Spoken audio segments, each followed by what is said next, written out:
अस्सलाम वालेकुम प्यारे बच्चों, आज हम जमात अव्वल के उर्दू मज़मून के सफ़ा नंबर 29 पे का इक़्तिबास देखेंगे और कुछ हर्फ और अल्फाज पढ़ेंगे।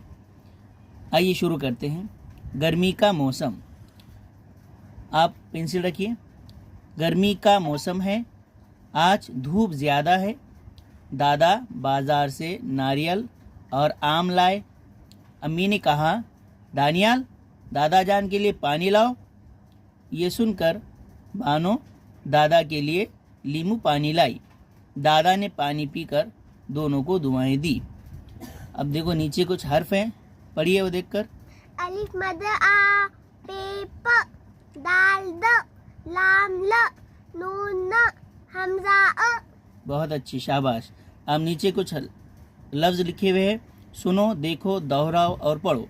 पढ़ो। आज, आज, आपा, आपा, धूप, धूप, दादा जान, दादा जान, दानियाल, दानियाल, बाजार, बाजार, गर्मी, गर्मी, पानी, पानी, लीमू, लीमू, लाए, लाए, लाओ, लाओ, दुआएं। दुआएं। ठीक है, तो इसकी आप प्रैक्टिस करो। मिलते हैं नेक्स्ट वीडियो में। हमारे इस वीडियो को लाइक कीजिए, चैनल को सब्सक्राइब कीजिए और जमात अव्वल के तमाम तुलबा तक पहुँचाइए। अस्सलाम वालेकुम।